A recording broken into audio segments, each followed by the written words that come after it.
Eric Canning, our star. Thank you. I'm going to sit here because there's a giant microphone in front of me. Makes sense.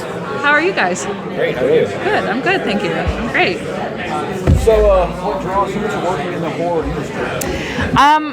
This is the first, really gory horror film I've been involved in, and the director was a big draw for me because this is my third movie with her. So she reached out to me.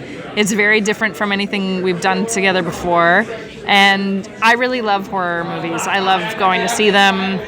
They really scare me. I have a really hard time watching them, but I still go to see them. I grew up watching... I watched Halloween over and over and over again, even though I had crazy recurring Michael Myers dreams. I just do it to myself. I don't know. I really love them. Yeah. I was going to ask you about the director. It's so left of field given what she has done. What Yes. did she think of this? And why did she want to become a part of I think... I know it is. It's especially from the first film that I did with Danishka 10 years ago. This is which I think is really fun because we've done quite a little spectrum together, and we're actually looking at another film that we might, try to produce together. And I think the really cool thing with Danishka's last film, Level 16, is that it sort of shone a light on her as a genre director, and I think it's just opening more and more doors, and she's quite good at it, and I think she had a blast. She was very excited about it, heading in, and she had very specific tone ideas, and the way she dealt with the characters was really great. The questions she had us ask ourselves she didn't just focus on the horror element, she really wanted to look at each individual character and who dies and who doesn't and what's the reasoning, and yeah, it's good. It's fun. Can you talk about the first time you read the script and your thoughts about these lovely guys? Yeah. I didn't see the Banana Splits when I missed it. I also grew up in a very small place with 2 TV channels, so it wasn't available to me. So I looked up the show and I watched the opening credits, and I was like, this is an acid trip. This is crazy. Every time he does that growl, I'm like, we're done for. There's an escaped lion from the zoo. I read it and I thought, okay, is this going to be, because like the writers said earlier at the panel, it's meant to be a straight horror film, but there are elements of camp that arise just because it's a bunch of furry things running around and massacring people. So, I just thought, this is going to be totally weird. And I love the director, and it is weird, and it's fun, and I really wanted to work in Cape Town, and but I read it and I thought, I've never done anything like this, so why not? This film works. I saw it this morning. Oh, you did? This film Okay, good. works so much better than it should. Oh, Given the good. premise, Yeah. These guys Yeah. are so creepy walking around with those voices. I know. doing I know. What they do in this movie. I know. I'm glad you think so, because I know there's kind of mixed reactions just from the fans of the original show, just initially, because some people are like, hell yeah, and some people are like, don't mess with them, and they want them to remain lovable, and maybe it's not for them, and maybe they'll watch it and realize it's fun, and here's an extreme setting. Maybe somebody will make a really nice, lovely Hallmark movie with these characters to counter the horror movie. Where they would Say to those fans that don't want to see these lovely characters change. How would you sell them on the movie? Or do you say, well, I probably can't sell them? I mean, it might be a tough sell. They still have funny moments, I'll say.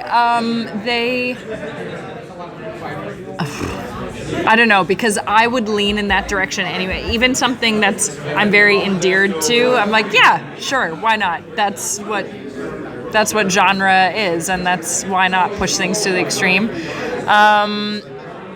they're just getting revenge for the show being canceled. That's all. Just in a really gory way. That's all. How about your character of Beth? Oh, my character's name is Rebecca. Yeah, that sound is in the name. Right. So how about what's your feeling about the character in the midst of all this craziness? I really liked playing her because I have a lot of producer friends, and I got to channel some of their exhaustion and irritation, and to really, Danishka wanted me to not play her as, you know, a terrible boss, like, you know, I don't know if the language I'm allowed to use, but she's not a bitch. She's not. She's just trying to get her job done, and she's just trying to make sure the show goes on.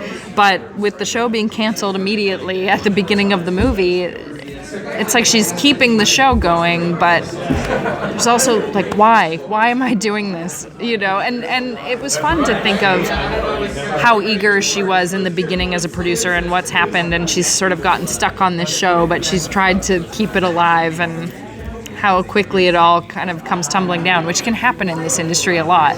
She gets very defensive when they say we're canceling the show. All of a sudden, this woman who's kind of just doing her job. Yeah. Because wait a minute, you can't cancel Yeah, there's like an ownership to it, I think, and there's like, you can't just come in here and like step all over the thing I've been keeping afloat. So yeah, she was really fun to play. Yeah. Who's your favorite Banana Split? Bingo, because the costume makes me laugh so much. Like, he would take the head off and his body was like this wide and it would just swing around, and then this like tiny head of the actor. Those guys were all really great who played the Splits. They're all dancers, and you know, they're ovens inside those costumes. It's so hot. And they actually showed a clip of, I was on set shadowing the director when they shot the stunt with Bingo lowering down and picking up Austin, the character of Austin. And it was really fun. So I think I'm just a bit biased towards him. It's the grin. It's just like the giant, insane grin. It's really funny to me. Yeah. So what's your feeling when you hear those voices coming out of these guys doing these awful things? Well, it's kind of strange now that the voices are layered in, because they weren't really there when we were shooting. Someone would sort of say the lines, but Eric's great voice work wasn't there. So yeah. Tonight is the first go. Yeah. Are you all sitting with the audience, or are you just doing your audience? What is your looking for? What do you think I'm looking forward to the reactions to the death scenes, because I had a few very intense reactions myself. Like, there were moments where, and I was there when we were shooting it, but I was like, oh God.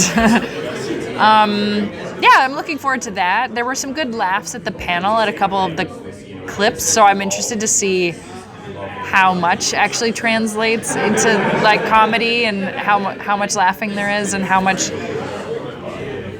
genuinely scared people will be. I don't know.